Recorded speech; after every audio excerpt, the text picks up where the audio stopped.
Oh, and now we. Oh, come on.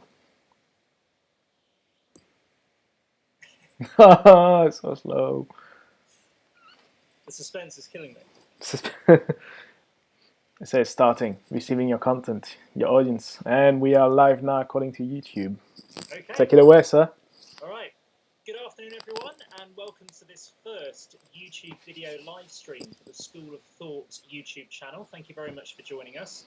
My name is Ross Powell. You've probably seen me on the videos, and to my left or to my right, whichever way the screen's working out, I don't know. is Tom Arnold Santana, who is the man you haven't seen yet. Introduce yourself, Tom. Tell us what you do. What I do, I'm the second part, the other half. Let's get introduced this way. I'm the other half of the School of Thoughts. I'm the man behind the scenes, I guess. I'm the person who's editing all the videos and making sure everything's live on YouTube. I guess that's about That's it. it, man. The other 50% of the School of Thought. I think There you go. the analogy you use is that I'm the face and you're the legs. Exactly. I'm the fat legs, and you're the the beautiful face of the School of Thought. So that's who we are. In terms of thanks to everyone who's watching who's watched one of our videos so far. If you haven't, then obviously go on our YouTube page and check some of the videos that we have done. I think it's worth just outlining before we start the chat why we decided to do the channel. I think it's fair to say me and Tom, we've been talking about it for a long time. Hadn't really had the guts to do it, have we? We just decided this year if we were going to do it, we had to try and make it happen. Yeah, it's been like I think we thought about it for quite a few months. I don't know about years, but at least a few months. And I mean, I certainly wanted to do a YouTube channel for a long time, and I think it's a case of when people come together at the same point, and we thought this is a good time now. Let's do this. Why not? Exactly. It should be fun. And we've got this I guess this common this common aim with we've both been fans of YouTube for a long time. yeah, all the different realms of stuff that there is on YouTube, uh, from the brilliant to the absolutely ridiculous. yeah, we may have spent way too much time on YouTube, in our lives, and I think that's probably what starting the channel is we spent too much time watching YouTube rather than actually being on it. Stuff. So thank you very much for tuning in, taking a bit of time out of your Sunday. If you're watching this afterwards, we will obviously be recording this and uploading it onto YouTube. Just wanted to outline what we're going to be talking about really over the next sort of 20 minutes or so. We're going to be talking about our Heroes Week, which we had recently. We've made 3 videos which were on a Heroes theme, mostly on a sporting theme actually. Yep. And we also uploaded some kind of music videos as well, didn't we? From music which seemed to fit the theme of Heroes. We had some David Bowie, we had some Foo Fighters, yep, and got some good feedback on that. So we're going to chat about that for a little bit. We're also going to talk about the benefits of doing your own thing versus basically following the crowd. It's quite interesting. Me and Tom had, I think it's fair to say, we had different mindsets on that when we were at school, which one of us was more successful than the other. We'll get to find out which one that was a little bit later on. And in the final little sort of 5-minute slot, we're going to talk about something which is in the news here in the UK at the moment. There's basically Port Talbot, there's a massive steelworks which is in danger of closing at the moment. It's a big news story.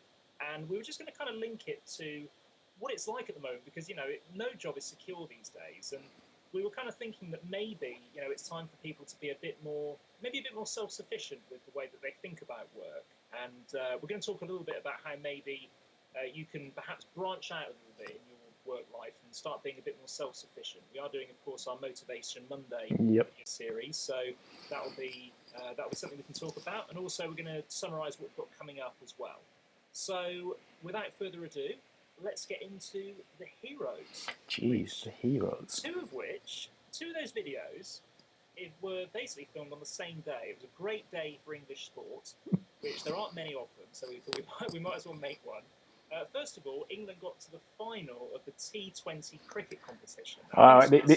This is when I switch off because cricket is not my thing. So this is the bit where this went over Tom's head a little bit. I think it's fair to say. Yeah, massively, I think. Massively, but England England got to the final of the T20 cricket competition. Now, for those of you that are not au fait with cricket, it's a short form of the cricket game, and basically England have not done too well in it over recent years. They did win the first World competition, I think, but since then they've struggled quite a bit.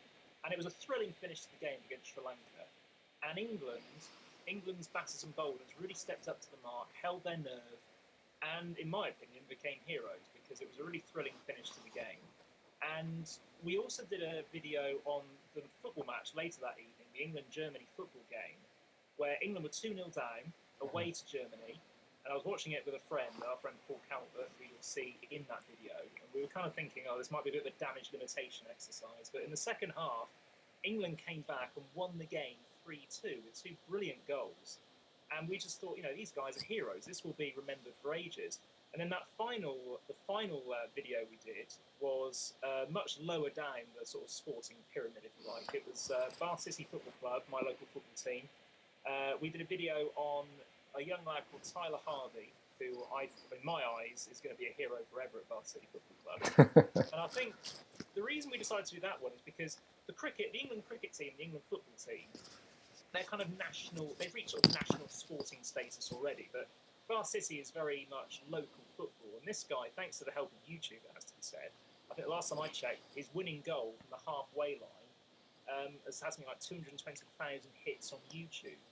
And the reason we sort of decided to make these videos is that sometimes, you get the opportunity to be a hero. You get the opportunity to do something that will get massive recognition, and it's really important that you grasp the opportunity, isn't it, Tom? Really Yeah. I think the message is that it doesn't matter what level or what it is you're doing, you can get the opportunity of really stepping up and being that figure, that someone that will make a difference. And it doesn't matter what level you are. Being in sport, obviously, which we took the examples from, can be in everyday's life, can be at work, can be in a life-changing situation, an accident, whatever. And you can make that difference by stepping up to the plate and really taking the opportunity of,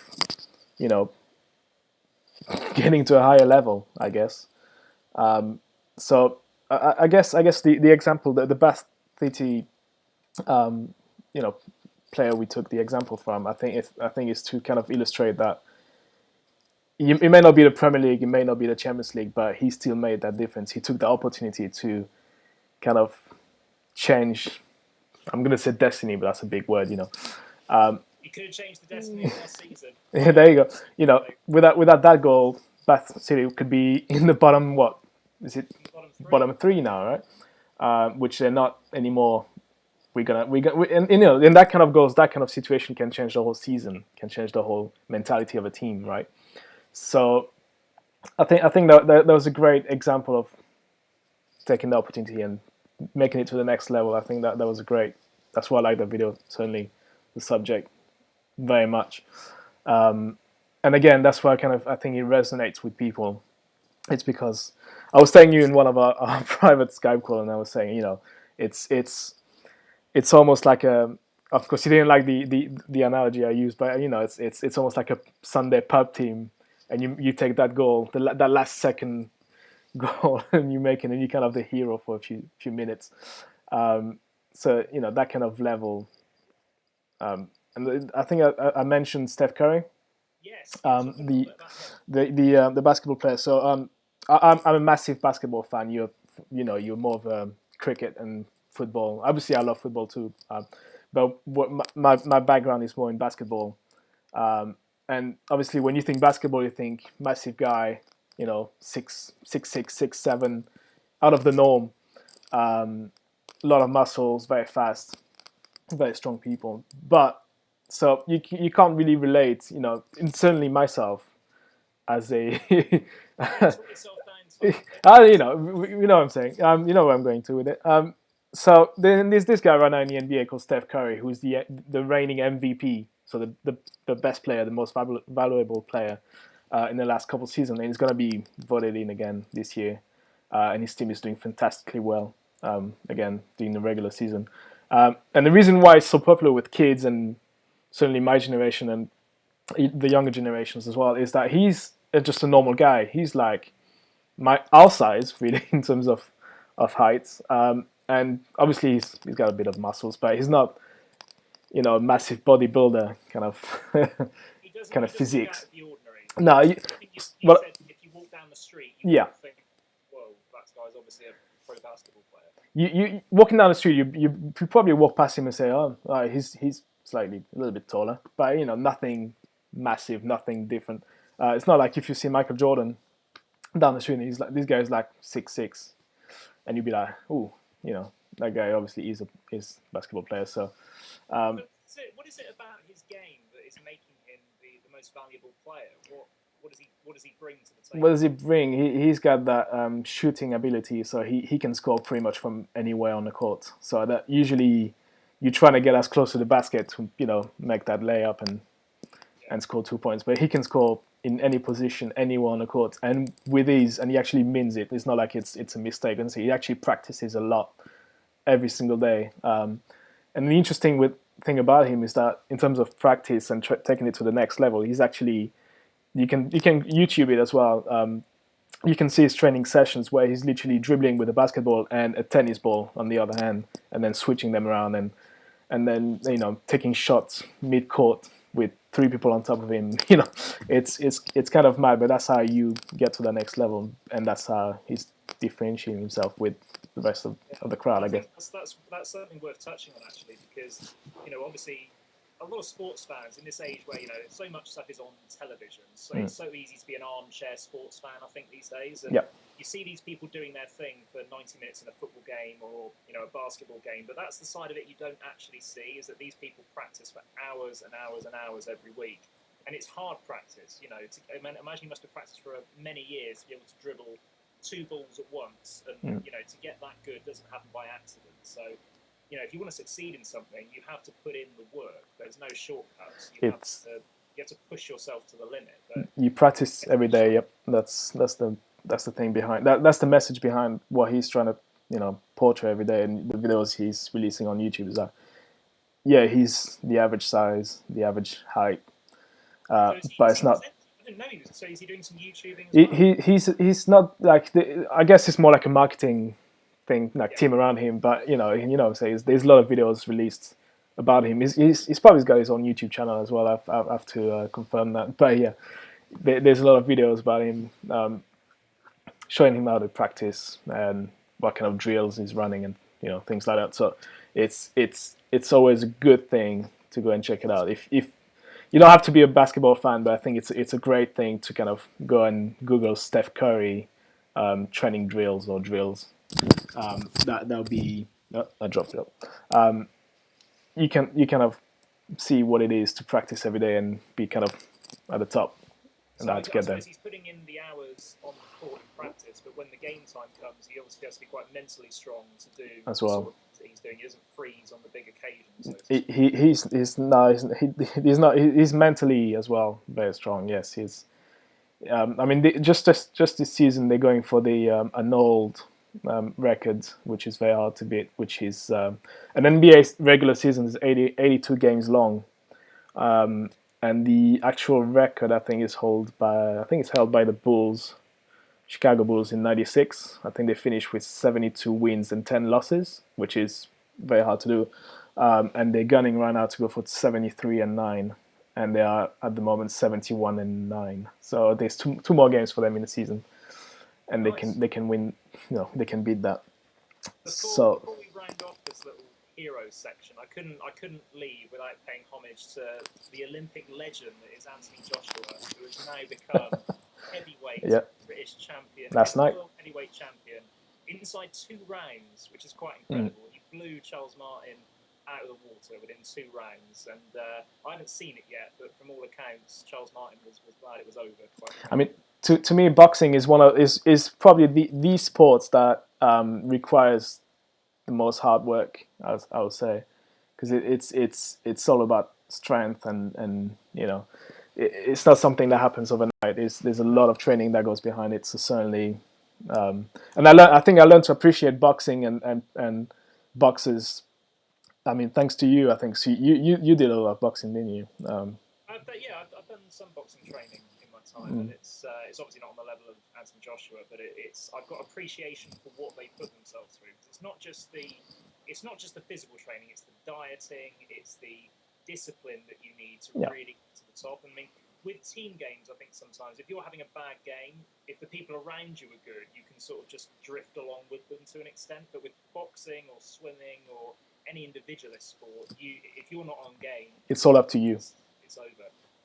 So I think the reason, I mean, we both love sports, obviously, but I think the way we manage to relate sports to being a hero is to be good at something, you obviously have to put in the practice, you have to have the dedication to your craft, but you've also just got to be ready to do something. When the opportunity falls on you and lots of people are watching, just make sure you're ready, because the people that we featured in our videos, they were ready to take massive action, and what they achieved will be remembered for a long time. And it doesn't have to be sports. It doesn't matter who's watching this, whether you're something you want to achieve in your life or your career or anything really. It's it could be something like getting married.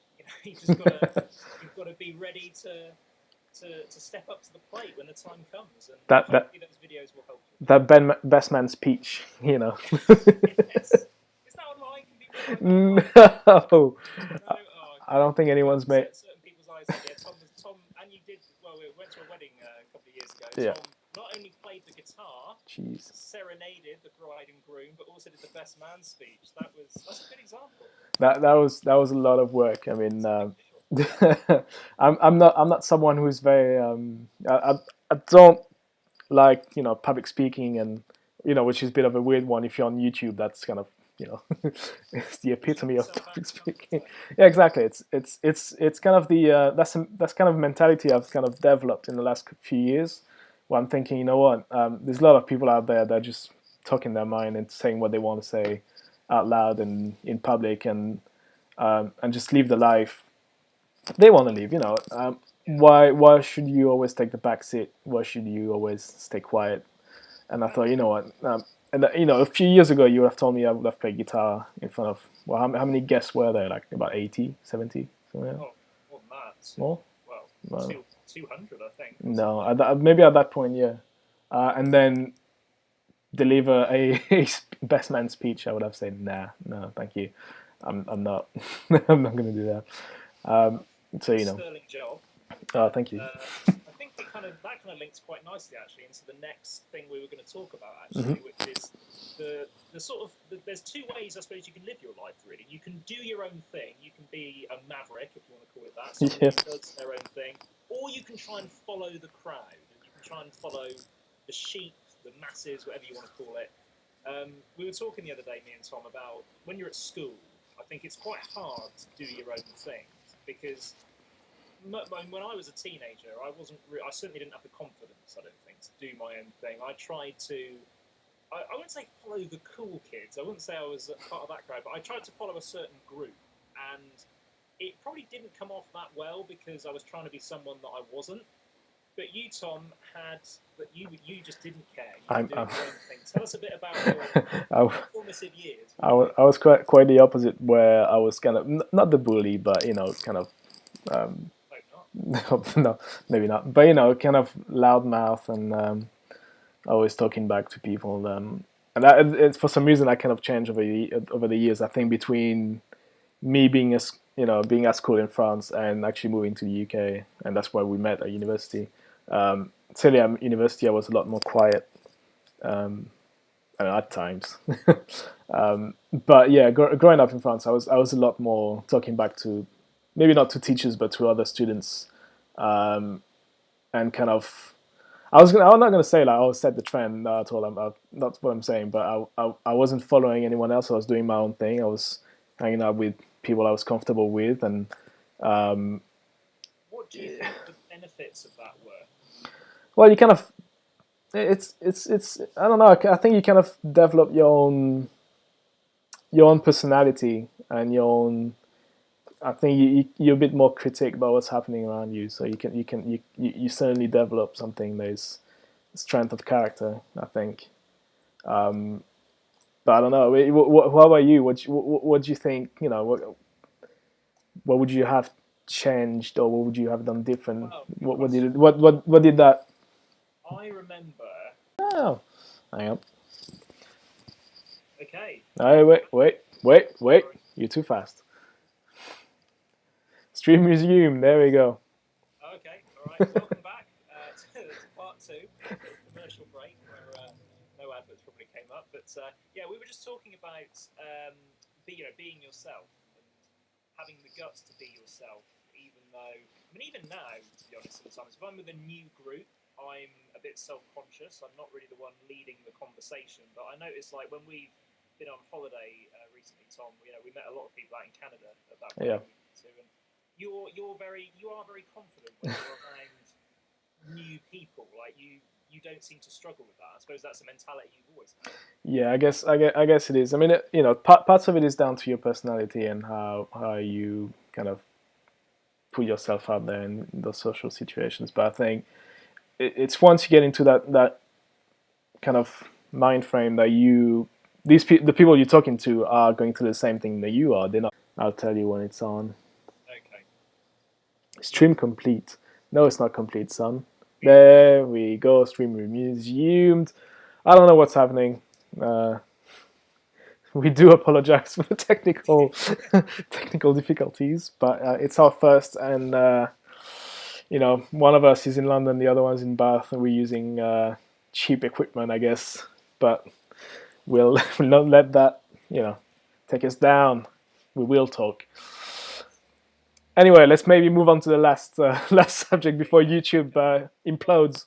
Okay, well, in fact, I'm realising the way we've structured this is quite good because doing your own thing is actually something which we're going to talk about a bit in the world of work now, actually, because there is quite a big news story in the UK here at the moment. It's in Port Talbot, which is a little town in Wales. Their steel plant, which has provided employment for literally generations of people, is in danger of closing. I think the company, the Indian company that own it, wants to sell it because it's not making as much money. And there's a big debate at the moment: should the government step in? There's no doubt if this place closes, the town of Port Talbot and the surrounding area is going to suffer massively economically because it's the main source of employment. And if people are out of work, they won't have as much money to spend in pubs and shops and cafes. Those will probably close down. This happened on a massive scale in the north of England when all the coal mines started shutting in like the 70s and 80s. And it's dreadful. It's awful for those people. But part of me does kind of think that, with the global economy, I don't know, can we rely on these locally sourced products anymore? I mean, if it is cheaper to import steel from other countries, or if there isn't as big a market for steel, the world kind of has to move on to a certain extent. Yeah. I think it's very dangerous, especially in this day and age where things are changing so rapidly, to rely on one source of income, like one industry, to protect to provide you with money to put food on the table. Especially on such a massive scale. Yeah, you've got to have a lot of skills a lot of strings to your bow, I think is the correct saying. Yes, it is. We both work for other people, Tom, but it's fair to say we've had to change jobs a few times over the years that we've been at uni and stuff. Yes, we have. I mean, I kind of my background again, studying in France. I was studying accountancy, so and I work in the media industry, so it's kind of a very different. So that's the kind of skills I've got. I know a little bit of accountancy, although I don't necessarily enjoy it. But you do eventually grow a set of skills that you will use in like you do as well, I guess. Yeah. I did media studies first of all, worked in radio for a bit, and now work in education, work as a teacher. So it's you've always got to learn, I think, especially these days. You've always got to take in more and more information. You've got to be adapting your skills because the world is changing. I think I read a stat once that the average person now is going to change career 3 or 4 times during their working life, whereas not that long ago, like 30 years ago, it was very possible to have one job for life, but I just don't think that's the case anymore. Well, certainly, from my perspective, like my parents' generation, you would go, like pretty much you're born, you would study one thing, you would graduate, get that one job, stay there for life, retire, and die. That's pretty much the way of thinking behind it. Like, and whereas our generation, and I think the generation to come, they're going to be, kind of changing kind of branch out in different directions. Really, you would start maybe like let's say Michael, you start in accounting, then you will Yeah, move yeah, to maybe work in catering, and then go to media, go to whatever the case may be. It's not unheard of that you would have to kind of develop different skills, yeah, different aptitudes yeah. to move on. So definitely being like a Swiss Army knife, doesn't Wonderful. hurt. That is a brilliant analogy. Swiss Army knife, lots of different tools and Yeah, gadgets for different tasks and different different trades, problems. I guess. And then to be fair, like a lot of people, probably have enjoyed doing what they've been doing for so many years of their life, but